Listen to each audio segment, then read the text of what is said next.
नमस्कार साथियों, टारगेट 2018 में आपका स्वागत है। दोस्तों, टारगेट 2018 एक ऐसा प्लेटफॉर्म है जहां पर आप घर बैठे UPSC civil services, UPSC assistant commandant, PCS of various states की तैयारी एक वैज्ञानिक ढंग से कर सकते हैं।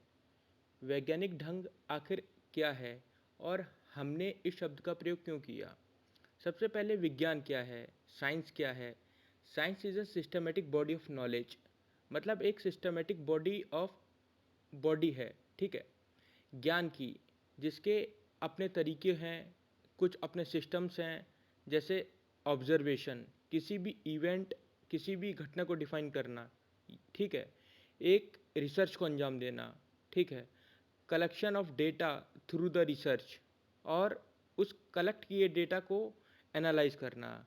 और मित्रों, हमने यही किया इस पूरे लेक्चर में और आने वाली सारी सीरीज़ में भी। सबसे पहले हमने पूरे लेक्चर को एक फ्रेम के अंदर रखने की कोशिश की है। हर एक घटना को काफ़ी कॉम्प्रिहेंसिव तरीके से डिफाइन किया गया है, काफ़ी सोर्सेज से डेटा इकट्ठा किया गया है। इन सभी चीज़ों के पीछे मंशा यह है कि 2018 में कोई भी एग्ज़ाम हो, चाहे यूपीएससी सिविल सर्विसेज या यूपीएससी असिस्टेंट कमांडेंट या फिर किसी भी स्टेट का पीसीएस एग्ज़ाम, आप अगर उसमें हिस्ट्री से रिलेटेड कोई भी क्वेश्चन देखें प्री में, मेंस में या फिर इंटरव्यू में, तो उसे तुरंत सॉल्व कर दें। इसके अलावा सभी लेक्चर्स को एक स्ट्रक्चर का रूप देने की कोशिश की गई है, जिसका फ़ायदा आपको यह मिलेगा कि जब यह पूरा लेक्चर आप लोग देख लोगे तो इसके बाद आपके मस्तिष्क में ये पूरी इमेज तैयार कर देगा, और 2-3 रिवीजन के बाद ये पूरा लेक्चर आपके कमांड में होगा। बस आपको थोड़ा रिवीजन करते रहना होगा, ठीक है, इसके लिए। इसके अलावा जो हमारी दूसरी अप्रोच है वो है क्वेश्चनायर अप्रोच, प्रश्नावली पद्धति। इसके तहत हमने पूरे लेक्चर को एक क्वेश्चंस के आधार पर समझने की कोशिश की है और अपनी सारी सीरीज़ में लगभग हमने इसका प्रयोग किया है बखूबी। लाइक मुगल्स कौन थे, मुग़ल अम्पायर की स्थापना किसने की, मुग़ल भारत क्यों आए, मुग़ल भारत कैसे आए, मुग़ल भारत कब आए। इसके लिए, क्योंकि जब जब लेक्चर में हम आगे बढ़ेंगे तब तक हमारे दिमाग में सवाल जनरेट होते चले जाएंगे, और हमारा लेक्चर की जो अप्रोच है उसमें देखा जाए तो हमारी हर शुरुआत एक क्वेश्चन के थ्रू ही होती है। इसकी वजह यह भी है कि आपके जितने भी डाउट्स हैं वो ऑन द स्पॉट ख़त्म हो जाएंगे, ठीक है। इसके अलावा दोस्तों, हिस्ट्री एक ऐसा सब्जेक्ट है, एक ऐसा विषय है जिसमें एक ही समय में कई घटनाएं एक साथ होती हैं, जो काफ़ी भयानक कन्फ्यूज़न क्रिएट कर देती हैं। इसके कारण हम फैक्ट्स पर ज़्यादा ध्यान देते हैं, स्ट्रक्चर या कॉन्सेप्ट पर कभी जाते ही नहीं, उसको कभी समझने की कोशिश ही नहीं करते। नतीजतन काफ़ी आसान क्वेश्चंस भी एग्ज़ाम हॉल में आउट ऑफ सिलेबस लगने लगते हैं। तो चलिए एक नई शुरुआत करें, तो प्रारंभ करते हैं आज का लेक्चर। आज के लेक्चर का टॉपिक इंडियन हिस्ट्री का medieval Indian history of India 1526-1707 है, मध्यकालीन भारत 1526 से 1707, जिसके अंतर्गत हम मुगल्स इन इंडिया पढ़ेंगे। सबसे पहले हम आपको आज के लेक्चर की रूपरेखा के बारे में बता देते हैं कि आज का हमारा ऑब्जेक्टिव क्या है। तो आज का हमारा जो ऑब्जेक्टिव है वो है टू नो अबाउट मुग़ल कौन थे, बाबर कौन थे, तैमूर लंग कौन था, बाबर को फरगना छोड़कर क्यों जाना पड़ा, और अंत में कंक्लूज़न, ठीक है। तो आइए शुरू करते हैं। तो सबसे पहला सवाल कि मुग़ल कौन थे, ये कहाँ से आए थे। तो यह तो जो एक टर्म है मुग़ल, वो मंगोल शब्द का मिसप्रोनंसिएशन है, इसका बिगड़ा हुआ रूप। किस शब्द का? मंगोल शब्द का, ठीक है। आपने मंगोल साम्राज्य के बारे में पढ़ा तो होगा ही पहले। मंगोल साम्राज्य 13वीं सेंचुरी में सेंट्रल एशियन रीजन में बहुत बड़ा साम्राज्य हुआ करता था। तो जो सेंट्रल एशियन रीजन है वो किसे कहते हैं? अब एक ये सवाल आपके दिमाग में आया होगा। तो मित्रों, सेंट्रल एशियन रीजन आज के समय के अंतर्गत जिसमें 6 देश आते हैं, ठीक है। कौन कौन से वो 6 देश सेंट्रल एशियन रीजन के अंतर्गत आते हैं? Kazakhstan, Uzbekistan, Kyrgyzstan, Tajikistan, Uzbekistan और टर्कमेनिस्तान। ठीक है। अगर आप अपने एटलस में इन कंट्रीज़ को फाइंड आउट करेंगे तो आपको एक कैस्पियन सी भी दिखाई देगा। उसकी बाउंड्रीज़ अगर हम देखें तो हमारे सेंट्रल एशियन कंट्रीज़ की बाउंड्री कैस्पियन सी से टच हो रही है। ठीक है। मतलब आप कैस्पियन सी जो आपको दिखाई दे रहा है उसमें हमारे 2 सेंट्रल एशियन कंट्रीज़ हैं, उनकी बाउंड्री कैस्पियन सी से टच हो रही हैं। तो वो कौन कौन से 2 हमारे सेंट्रल एशियन कंट्रीज़ हैं जिनकी बाउंड्री टच हो रही है कैस्पियन सी से? आप प्लीज़ नीचे कमेंट बॉक्स पर लिखिए। और इसके अलावा 3 ऐसे देश भी हैं जिनकी बाउंड्री भी कैस्पियन सी से टच हो रही है, और वो कौन कौन से हैं? ईरान, अजरबैजान और रशिया। ठीक है। इसके अलावा अरल सी आप देखेंगे कि कजाकिस्तान और उज्बेकिस्तान के बीच में है। एक लेक बल्कश कजाकिस्तान के ईस्ट साइड में आपको दिखाई दे रही होगी। मित्रों, यहाँ 2 नदियाँ हैं, आप उनको ध्यान से ज़रा देखिए, आमू दरिया और एक सिर दरिया। आप जब उन दोनों नदियों को देख रहे होंगे तो आपके ध्यान से देखने पर एक शहर दिखाई पड़ रहा होगा, समरकंद। समरकंद ही आज के लेक्चर का कह लीजिए कोर पॉइंट है। यह सबसे बड़ा कारण था बाबर के भारत आने के लिए। आगे देखेंगे हम कैसे और क्यों। ठीक है। तो समरकंद आप एक बार अच्छे से देख लीजिए। तो मित्रों, बात चल रही थी कि मुग़ल कौन थे और भारत क्यों आए थे। थोड़ा ज्योग्राफिकल इनपुट भी देना ज़रूरी होता है, क्योंकि इससे अगर इन फ्यूचर क्वेश्चन ज्योग्राफी में बनते हैं तो आराम से आप सॉल्व कर लेना। और हम कोशिश करेंगे कि जितना ज़्यादा इंटरलिंकिंग कर सकें दूसरे सब्जेक्ट से भी, उतना हमारे लिए सही होगा। ठीक है। मंगोल नाम का एक बहुत बड़ा साम्राज्य था सेंट्रल एशियन रीजन में। हम यहाँ पर थे। ठीक है। तो इस साम्राज्य की स्थापना चंगेज़ खान ने की थी। तो जो मंगोल साम्राज्य था उसको पर्शिया, यानी कि जो फारसी लोग थे, फारस के, जो मॉडर्न डे ईरान में है, मुगलिस्तान के नाम से बुलाते थे। मतलब जो पर्शियंस थे, ईरान के लोग थे, फारस के लोग थे, वो मंगोल एम्पायर को मुगलिस्तान के नाम से बुलाते थे। मुगलिस्तान का मतलब हुआ मंगोलों की भूमि, लैंड ऑफ मंगोल। तो इसी वजह से जो भी लोग वहाँ से आए उनको मुगलों के नाम से जाना जाने लगा। ठीक है। अब सवाल है कि मंगोल साम्राज्य से बाहर निकलकर किस व्यक्ति ने साम्राज्य की स्थापना की? तो दोस्तों, ज़हीरुद्दीन मोहम्मद बाबर ही ऐसे पहले शख्स थे जिन्होंने वहाँ से निकलकर मंगोल साम्राज्य के ट्रांसऑक्सियाना नाम के राज्य में सैचुएटेड फरगना नाम के प्रांत से निकलकर हिंदुस्तान पर साम्राज्य की स्थापना की। तो आ गया ना समझ में कि मुगल कौन थे। तो दोस्तों, फिर एक सवाल खड़ा होता है कि बाबर का मुगलों से क्या लेना देना, मंगोलों से क्या लेना देना था। तो कहते हैं, from father side he was related to Timur and from mother side he was related to Genghis Khan. मतलब उनके पिता तैमूर के वंशज थे और उनकी माता चंगेज़ खान की वंशज थीं। अब आपको कुछ मज़ेदार बात बताता हूँ दोस्तों, कि तैमूर खुद चंगेज़ खान का वंशज था। इसलिए बाबर अपना जो डिसेंट है वो चंगेज़ खान और तैमूर से जोड़ते हैं। ठीक है। इसी वजह से बाबर टर्को मंगोल कहलाए। आपके दिमाग में यह भी सवाल आ रहा होगा कि किस तरह बाबर के माता पिता मंगोल और तैमूर से किस प्रकार जुड़े हुए थे। तो जो बाबर के पिता सुल्तान उमर शेख मिर्ज़ा थे, वो तैमूर के वंशज थे, और उनकी माँ कुतलुग निगर खानम चंगेज़ खान की वंशज थीं। कैसे? तो आइए थोड़ा कंपैरेटिव एनालिसिस कर लेते हैं। तो जो चंगेज़ खान थे उनके बेटे थे चगतई खान। तो उनके आगे चल के वंशज हुए, काफ़ी आगे चल के, एक यूनुस खान। तो यूनुस खान की जो बेटी थी वो थी कुतलुग निगर खानम। उधर तैमूर के बेटे हुए सुल्तान मिरान शाह मिर्ज़ा, फिर उनके बेटे हुए सुल्तान मोहम्मद मिर्ज़ा, फिर उनके बेटे हुए सुल्तान अबू सैद मिर्ज़ा, उनके बेटे थे सुल्तान उमर शेख मिर्ज़ा। तो कुतलुग निगर खानम और सुल्तान उमर शेख मिर्ज़ा की जब शादी हुई, उसके बाद बाबर का जन्म हुआ। तो समझ में आया ना कि किस तरीके से Babur was related to both ये तैमूर्स एंड मंगोल्स। तो हम पॉलिटिकल हिस्ट्री ऑफ बाबर को अब समझने की कोशिश करते हैं। इससे पहले हम कुछ जोग्राफिकल लोकेशंस को भी समझ लेते हैं, ठीक है। तो सबसे पहला जो टर्म है वो है ट्रांसऑक्सियाना रीजन।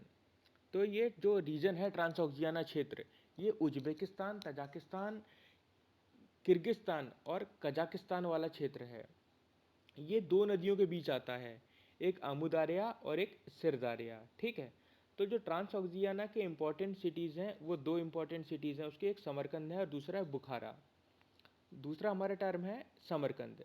तो ये उज्बेकिस्तान में सिचुएटेड एक एशिया का सबसे प्राचीन, सबसे ज़्यादा सांस्कृतिक महत्वता वाला शहर था उस जमाने का, ठीक है। तीसरा हमारा टर्म है हेरात। ये अफ़गानिस्तान का तीसरा सबसे बड़ा शहर है आज की डेट में, और उस समय ये मंगोलों की राजधानी भी हुआ करती थी। फरगना, ये ईस्टर्न उज्बेकिस्तान में स्थित एक स्टेट था, ठीक है। अब बाबर के बारे में जान लेते हैं। तो बाबर के बारे में कहा जाता है कि उनके अंदर दो महान एशियाई सम्राटों का खून उनकी रगों में दौड़ता था। कौन थे एशिया के दो वो महान सम्राट? तो पहला था मंगोल साम्राज्य का शासक चंगेज़ खान, और दूसरा तैमूर साम्राज्य का संस्थापक तैमूरलंग। बाबर का पूरा नाम ज़हीरुद्दीन मोहम्मद बाबर था, जिसका मतलब होता है दीन का रक्षक, धर्म का रक्षक, प्रोटेक्टर ऑफ रिलीजन। उनका जन्म फरगना के अंदीजान नाम के शहर में हुआ। यह पूरा एरिया आज उज्बेकिस्तान में है। बाबर का अगर हम राजनीतिक जीवन, पॉलिटिकल करियर देखें तो पाएंगे कि वो काफ़ी संघर्षों से भरा था। कई बार उन्होंने जीत देखी, कई बार हार देखी, और कहते हैं ना, प्रैक्टिस मेक्स मैन परफेक्ट। वो वही तो ठीक बाबर के साथ हुआ। उन्होंने कई लड़ाइयाँ अपने जीवन में लड़ी। इस वजह से वो इतने मैच्योर हो गए, इतने कुशल हो गए कि हिंदुस्तान में उन्होंने इब्राहिम लोदी की सेना को कुछ ही घंटे में धूल चटा दी। जो 1526 में पानीपत का प्रथम युद्ध हुआ था, उसमें आपको मालूम होना चाहिए कि बाबर मात्र 12,000 सैनिक लेके गए थे और इब्राहिम लोदी के पास 1,20,000 की सेना थी। ये खैर हम आगे पढ़ेंगे किस प्रकार से युद्ध हुआ, कैसे हुआ। तो जो बाबर की लाइफ है उसको अगर हम बांटना चाहें तो हम 3 फेजेस में डिवाइड कर सकते हैं। पहला था जब वो ट्रांसऑक्सियाना क्षेत्र के लिए प्रिंसेस के साथ लड़ रहे थे। मतलब देखिए, जो ट्रांसऑक्सियाना क्षेत्र था ये एक रियासत थी, उसके आसपास उनके चाचा वगैरह की और रियासतें थीं। तो ये आपस में लड़ाई में काफ़ी व्यस्त थे। तो जब पहला स्टेज होता है उनका लाइफ का, तो उसमें वो ट्रांसऑक्सियाना क्षेत्र की रियासत के अलावा भी आसपास की जो रियासतें थीं उनसे वो लड़ने में व्यस्त थे। और इतने व्यस्त थे लड़ने में कि इस मौके का पूरा फ़ायदा उज्बेक की सेनापति ने उठाया। अब ये दोस्तों पूछोगे आप उज्बेक कौन थे? तो ये उज्बेक पास ही में एक कबीला हुआ करता था। तो वो भी धीरे धीरे ताकत बटोर के वो भी अपना एक अम्पायर बनाने की ख्वाहिश रख रहा था उस समय। तो उसके सेनापति थे शाहबानी खान। तो उन्होंने फ़ायदा उठाया और मौका देखकर सेना और ताकत इकट्ठा की और खुद ही ट्रांसऑक्सियाना पर अधिकार कर लिया। तो उज्बेकों ने बाबर को ट्रांसऑक्सियाना क्षेत्र से इस तरीके से निकाल फेंक बाहर कर दिया, ठीक है। तो बाबर ने पहले जो उनका ज़िंदगी का फेज़ होता है उसमें 2 बार समरकंद में जीत भी हासिल करते हैं और दोनों बार उनके हाथ से समरकंद निकल भी जाता है, ठीक है। तो उनकी ज़िंदगी का दूसरा फेज़ आता है जब, तो दूसरा फेज़ था जब बाबर अफ़गान के जनरल होते हैं, अफ़गान के सेनापति होते हैं। उन्होंने 1504 में काबुल पर विजय पाई थी, ठीक है। उनका काबुल में ही ठिकाना होता है। और तीसरा तथा अंतिम प्रयास वो समरकंद को जीतने के लिए करते हैं। कुछ सैन्य अभियान, मिलिट्री कैंपेन वो हेरात को जीतने के लिए और कुछ भारत के खिलाफ भी करते हैं जब अफ़गानिस्तान चले जाते हैं उसके बाद। और तीसरा फेज़ जो उनका होता है वो होता है बाबर भारत में आक्रमण करते हैं, दिल्ली सल्तनत को उखाड़ फेंकते हैं और बाबर मुग़ल साम्राज्य की स्थापना करते हैं। इसे काफ़ी हद तक सफल कहा जा सकता है क्योंकि देखा जाए तो इसमें बाबर जो एरियाज़ को जीतता है उन पे इसकी पकड़ टिल डेथ रहती है, मृत्यु तक रहती है। और इससे पहले जो जो उन्होंने जीता, जैसे समरकंद को 3 बार जीता और तीनों बार उनके हाथ से निकल जाता है, ठीक है। जिन जिन इलाकों को वो जीते थे वो उनसे वापस छिन जाते थे, लेकिन ऐसा भारत में उनके साथ नहीं हुआ। तो अब हम थोड़ा डिटेल में जाके बाबर का पॉलिटिकल करियर देख लेते हैं एक बार, राजनीतिक जीवन। तो बाबर जून 8 1494 को अपने पिता की मृत्यु के बाद फरगना के शासक बनते हैं। अगर देखा जाए तो फरगना रियासत के आसपास कई रियासतें थीं जिनमें काफ़ी पॉलिटिकल गहमा गहमी थी। ये एक दूसरे से आपस में लड़ते रहते थे, एक दूसरे के खिलाफ तमाम कॉन्स्पिरेसीज, षड्यंत्र करा करते थे। बाबर खुद जब शासक बने तो उनके दो पड़ोस की रियासतों के सुल्तान, जो रिश्ते में तो उनके चाचा लगते थे, उनके खिलाफ खतरा बन के खड़े हो गए। इसके अलावा बाबर के अपने राजघराने में, उनके अपने फरगना में ही लोग, जो उनके राज के लोग थे, आपस में कॉन्स्पिरेसी करने लगे बाबर के खिलाफ। और उन्होंने बाबर के जो भाई थे, छोटे भाई जहांगीर, उनको राजगद्दी पे बिठाना चाहते थे। इससे बाबर के लिए खतरा बन गया, उनकी राज गद्दी के लिए खतरा बन गया, उनके पूरे राजनीतिक करियर जो उनका था उसके लिए खतरा बन गया, ठीक है। तो ये पूरे घटनाक्रम को देखते हुए सतीश चंद्र अपनी किताब में लिखते हैं, बुक थी उनकी हिस्ट्री ऑफ मेडिवल इंडिया, उसके पेज नंबर 203 में लिखते हैं, oblivious to Uzbek danger the Timurid prince busy fighting with one another, meaning Timur princes जो थे वो लड़ते ही रहे एक दूसरे से, और उज्बेकों ने इस खतरे का पूरा फ़ायदा उठाया, ठीक है। अब आप लोग बोलोगे कि तैमूर का शासन तो बहुत बड़ा था और बाबर तो तैमूर का ही वंशज था, तो आखिरकार ये सब कैसे हुआ, क्यों हुआ, मतलब ये टुकड़ों में कैसे बटा पूरा, ये बाबर कैसे अपने चाचा से लड़ रहा है, बाबर के खिलाफ कॉन्स्पिरेसीज क्यों हो रही है, ठीक है, ये दो चाचा कैसे आ गए। तो इसके लिए, इन सब बातों का हमें पता लगाने के लिए सबसे पहले पता लगाना होगा इस बात का कि तैमूरिद अम्पायर क्या था। तैमूरिद अम्पायर को समझना पड़ेगा, जो तैमूर का अम्पायर था, ठीक है। तो हम सबसे पहले पढ़ेंगे तैमूरी साम्राज्य की स्थापना। तो जो तैमूरिद एम्पायर की स्थापना थी वो तैमूर लंग ने की थी। इसका जन्म 1336 में ट्रांसऑक्सियाना में हुआ था। हम उसको तैमूर लंग या तैमूर लेम के नाम से भी जानते हैं। बताते हैं बचपन में उसका एक पैर तीर से घायल हो गया था, इसलिए वो लंगड़ा हो गया, इसलिए तैमूर लंग और तैमूर लेम के नाम से जानते हैं। अगर देखें तो ये इंग्लिश वर्ड लेम, जिसका मीनिंग लंगड़ा होता है, से बना है, ठीक है। ये एक फैक्चुअल इंफॉर्मेशन थी ऐसे ही। तैमूर लंग का राजनीतिक जीवन अगर हम देखें तो पाएंगे कि 1369 में समरकंद के शासक के मर जाने के बाद उसने समरकंद की गद्दी पर कब्जा कर लिया और चंगेज़ खां की तरह अपनी एम्पायर एक्सपेंशन, साम्राज्य विस्तार की नीति रखी। और 1380 से 1387 के बीच में उसने ईस्टर्न ईरान, खुरासान मतलब नॉर्दर्न ईरान आज का, पर जीत हासिल कर ली। इसके अलावा अफगानिस्तान, अजरबैजान, नॉर्दर्न ईरान पर भी कब्जा कर लिया। 1387 में उसने बगदाद और मेसोपोटामिया पर भी कब्जा कर लिया और 1389 पे पूरा अफगान उसके हाथ आ गया। और 1398 में तैमूर ने भारत की ओर मिलिट्री एक्सपेडिशन शुरू किया। उस समय देखा जाए तो दिल्ली के सुल्तान फिरोज शाह थे। उन दिनों की हालत और हालात दिल्ली के काफ़ी ख़राब थे। सुल्तान फिरोज शाह काफ़ी कमज़ोर था और इस अपॉर्चुनिटी का, इस मौके का फ़ायदा तैमूर ने पूरा उठाया और दिल्ली को खूब लूटा। इसके बारे में सुल्तनत पीरियड में हम काफ़ी पढ़ेंगे अच्छे से कि किस प्रकार ये दिल्ली आया, किस किस रूट से आया, किस किस से लड़ा, ठीक है। तो एम्पायर एक्सपेंशन की जो नीति थी उसने तैमूरिद साम्राज्य को काफ़ी बड़ा बना दिया था। ये वोल्गा नदी से इंडस नदी तक फैला हुआ था। तो दोस्तों वोल्गा नदी आप मैप पे देखिए, ये रशिया में है, और इंडस नदी तो हम सब जानते हैं, जो लेक मानसरोवर से निकलती है, भारत से गुजरकर पाकिस्तान की ओर बहती है, ठीक है। तो हम इससे आइडिया लगा सकते हैं कि इसका एम्पायर कितना बड़ा रहा होगा। तो तैमूर था, उसकी मृत्यु 1405 में हो जाती है, ठीक है।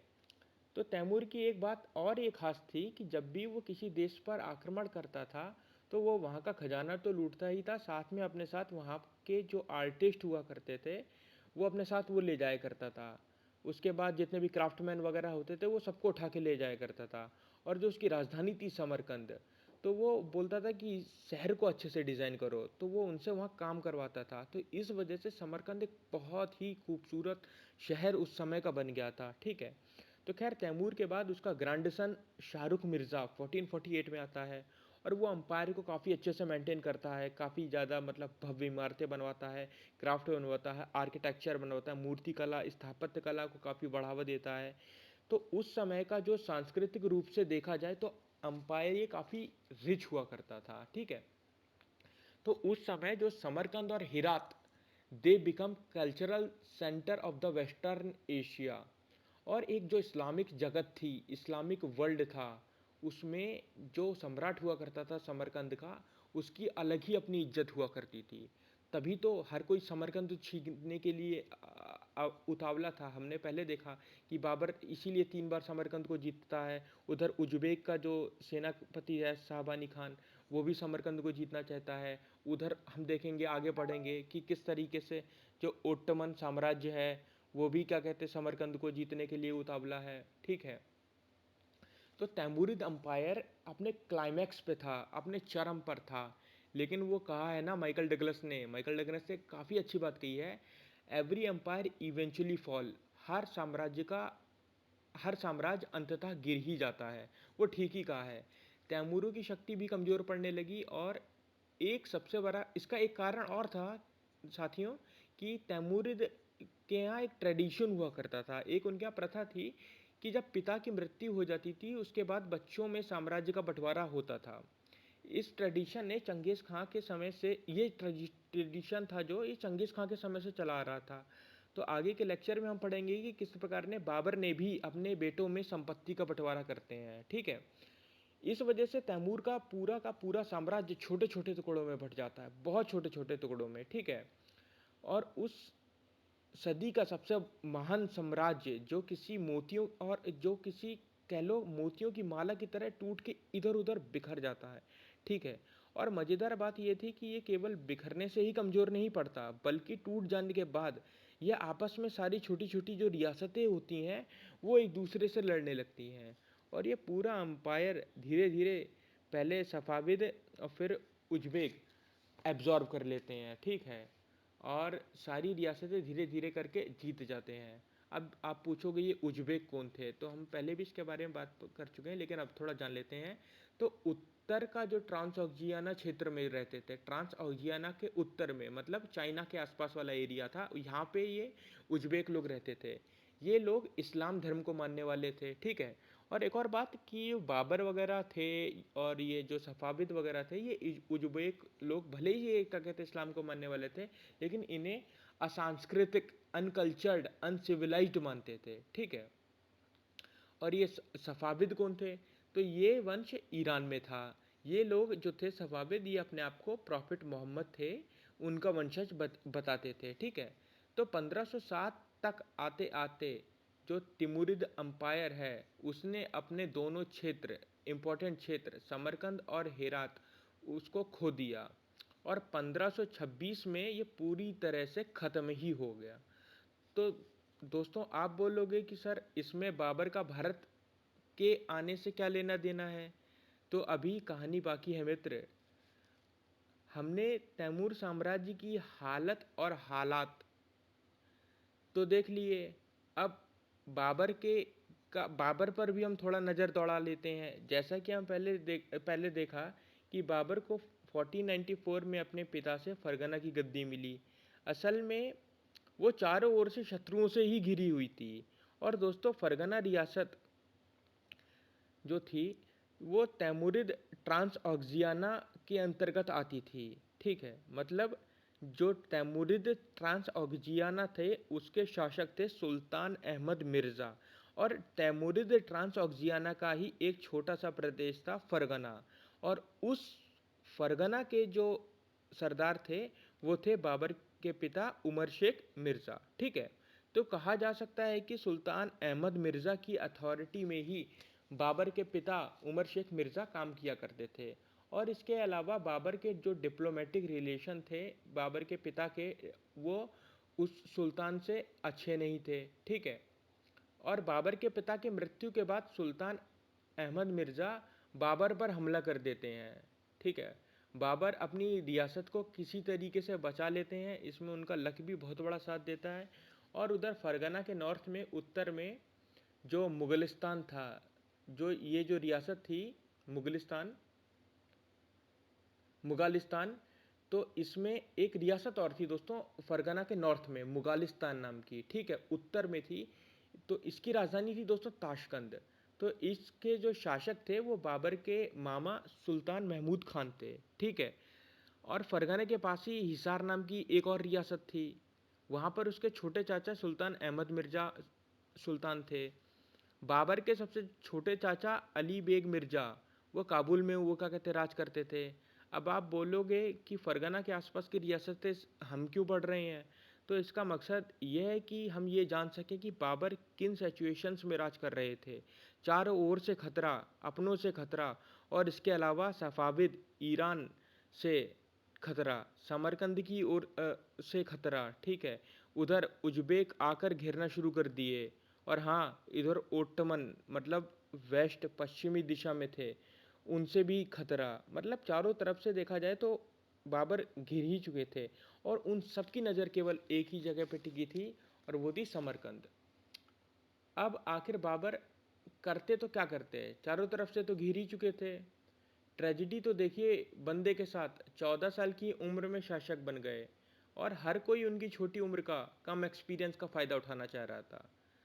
और उनके फरगना के सुल्तान बनने के कुछ दिन बाद ही उनके चाचा जो थे सुल्तान अहमद मिर्ज़ा, जिनकी अथॉरिटी के अंतर्गत उनके पिता काम किया करते थे, वो उन पर हमला कर देते हैं। बाबर ने अपना अंपायर सफलतापूर्वक बचा लिया। और क्या होता है उसके बाद, एक बाबर के साथ एक काफ़ी अच्छी घटना घट जाती है कि बाबर के सुल्तान बनने के 1 साल बाद ही जो सुल्तान होता है अहमद मिर्ज़ा, उसकी मृत्यु हो जाती है। और इस पूरे मौके का फ़ायदा बाबर उठाते हैं, और बाबर समरकंद को जीत लेते हैं। तो खुश तो होते ही हैं भाई कि समरकंद उन्होंने पहली बार जीता है। भाई सेलिब्रेशन करते हैं, थोड़ा प्लानिंग चलती है कि आगे कैसे कैसे क्या क्या प्लान, क्या समरकंद को और सजाना है, क्या करना है, कैसे करना है। और ये सब चल ही रहा होता है, तो जो ये थे उज्बेक, इनके सरदार थे सहवानी खान। इन्होंने एक सेना इकट्ठी कर ली होती है, तब तक इन्होंने ताकत बटोर ली होती है, ठीक है। और सीधे समरकंद पर आक्रमण कर देते हैं।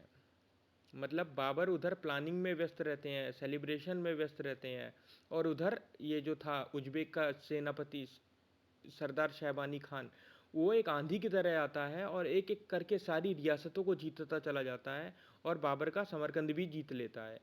मतलब समरकंद उसके बाद शहबानी खान का हो जाता है, ठीक है। तो फिर होता क्या है बाबर का, वो जैसे तैसे कुछ सैनिकों के साथ छुपते छुपाते भागते हैं।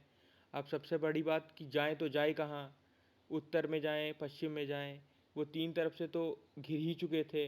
तो बाबर मजबूरी में वेस्ट की तरफ ही चलते हैं, क्योंकि यही उनके लिए सही रहता, ठीक है। और बढ़ना चालू कर देते हैं। इसके अलावा कोई दूसरा रास्ता भी नहीं था, ठीक है। और इसी के चलते बाबर ने 1504 में काबुल पर विजय पाई। काबुल वेस्ट में ही पड़ता था उनके, देखो उत्तर में तो उज्बेक थे, ठीक है। और अगर वहाँ पे देखा जाए ईस्ट साइड में जाने का कोई स्कोप नहीं था, तो अब वेस्ट ही बचता था। इसी वजह से उन्होंने 1504 में काबुल पर आक्रमण कर दिया। तो क्या बाबर ने समरकंद जाने दिया? बाबर ने समरकंद को जीतने के ख्वाब छोड़ दिए? नहीं, अभी काबुल से ही समरकंद को जीतने की कोशिश की। यह उनकी तीसरी तथा अंतिम कोशिश थी। इसके लिए उन्होंने सबसे पहले अपने चाचा, जो कि उस समय हेरात के सुल्तान थे, हेरात अफगानिस्तान का ही तीसरा सबसे बड़ा शहर है आज की डेट में, ठीक है, से मदद मांगनी चाहिए। तो बाबर ने अपने चाचा से मदद मांगनी चाहिए। तो वो कुछ करते कि उससे पहले उज्बेक का जो सेनापति शहबानी खान थे, उसने हेरात को भी जीत लिया। अब यह जो घटना होती है, इससे सफ़ाविद जो ईरान के होते हैं, सफ़ाविद हमने बात करी है इसके बारे में, उनके कान खड़े हो जाते हैं, क्योंकि हेरात से ईरान कुछ ही घंटों की दूरी पर रहता है। और ये सफ़ाविदों को डर रहता है कि अब हेरात तो जीत लिया, अब कहीं ऐसा ना हो कि अब ईरान पे भी उनकी नज़र आ जाए, किनकी, उज़्बेकों की। तो ये बात जो सफ़ाविद एम्पायर के शाह इस्माइल होते हैं, उनको ख़राब लगती है, और इन दोनों के बीच एक भीषण युद्ध होता है। किन दोनों के बीच? उज़्बेकों के बीच और सफ़ाविदों के बीच। तो जो सफ़ाविद सुल्तान होते हैं वो, उनका नाम था शाह इस्माइल, और जो उज़्बेक के सेनापति होते हैं उनका नाम तो जानते हैं, शहबानी खान। तो इसमें से शहबानी खान मारा जाता है, और इस जो भीषण युद्ध है इसको हम 1510 की बैटल ऑफ मर्व के नाम से जानते हैं। ठीक है। अब बाबर अपना तीसरा प्रयास करते हैं समरकंद को जीतने के लिए, और तीसरा तथा अंतिम प्रयास करते हैं, ये उनका आखिरी प्रयास भी रहता है। और मौका देखकर वो ईरानी जर्नल्स जो होते हैं, सेनापति होते हैं, मतलब सफ़ाविदों के साथ मिलकर वो समरकंद पर चढ़ाई कर देते हैं। अगर देखा जाए तो बाबर का काफ़ी हद तक जो सफ़ाविद थे उनसे डिप्लोमेटिक रिलेशन अच्छा था। ठीक है। और ख़राब किन किन से था? ख़राब था उनका उज़्बेकों से और ओटमन से। ठीक है। तो वो चढ़ाई कर देते हैं समरकंद पे, और समरकंद को जीत भी जाते हैं। ठीक है। इधर एक नई मुश्किल खड़ी हो जाती है अब, कि जो सफ़ाविद के जो सुल्तान थे, देखो यार, चाहे सफ़ाविद हो, चाहे ओटमन हो, चाहे उज़्बेक हो, हर किसी का सपना रहता है समरकंद को जीतने का। ठीक है। तो जो सफ़ाविद के सुल्तान होते हैं वो बाबर की काबिलियत देखकर उस पर काफ़ी खुश होते हैं, और उसको एक प्रांत का गवर्नर नियुक्त करना चाहते हैं। ठीक है। और बाबर स्वतंत्र रहना चाहते हैं। अब देखो दिक्कत क्या है, कि वो उसे गवर्नर नियुक्त करना चाह रहे हैं कहाँ से? सफ़ाविद एम्पायर की तरफ से। और बाबर इधर चाहते हैं कि वो खुद ही बादशाहत काम कायम करें, मतलब खुद ही राजा बन के, एक स्वतंत्र बन के रहें। ठीक है। तो जिसके चलते दोनों के बीच आपसी मतभेद थोड़ा उभरने लगता है। कुछ होता इन दोनों के बीच कि उससे पहले उज़्बेकों ने फिर से सेना बटोरी, ताकत बटोरी, और एक शक्तिशाली फौज लेकर समरकंद पर चढ़ाई कर दी, और फिर हमला कर दिया। बाबर इस हमले में हार जाते हैं। ठीक है। और बाबर तीसरी बार भी समरकंद को इसी तरीके से, उनका जो आधिपत्य होता है वो ख़त्म हो जाता है। बाबर फिर से वापस काबुल आ जाते हैं। और उधर ओटमन जो साम्राज्य था, उसका सुल्तान होता है सलेम प्रथम। वो अपने एम्पायर का वो भी विस्तार कर रहा होता है, और जिसके चलते 1512 से 1514 के बीच सफ़ाविदों के बीच और ओटमन्स के बीच मुकाबला होता है। ठीक है। और इस युद्ध में सफ़ाविद जो होते हैं, ईरानी होते हैं, वो हार जाते हैं। अब देखा जाए तो ट्रांस वाला क्षेत्र भी गया, सेना भी कम थी बाबर के पास, उज़्बेक ताकतवर थे। ठीक है। उज़्बेकों ने ताकत फिर से बटोरी थी ना, इसलिए अब बाबर के पास कोई और रास्ता बचा ही नहीं था। There is no other way but to come to India. मामला यह तो था ही कि बाबर के पास एक जो मजबूत समर्थक थे, सफ़ाविद, अब वही जब कमज़ोर पड़ गए, तो अब बाबर के पास कोई दूसरा साथी ही नहीं बचा। तो इस वजह से बाबर अब करें तो करें भी क्या? तो ठीक है। तो बाबर ने यही सब देखकर मजबूरी में भारत की ओर प्रस्थान किया। ठीक है। तो दोस्तों, मैं अब इजाज़त चाहता हूँ आज के लेक्चर को ख़त्म करने की, और हम अगले लेक्चर में बाबर के सारे उन अभियानों के बारे में पढ़ेंगे जो उन्होंने भारत के खिलाफ किए थे। ठीक है। तब तक के लिए आप अपना ध्यान रखिए। आपका दिन शुभ हो।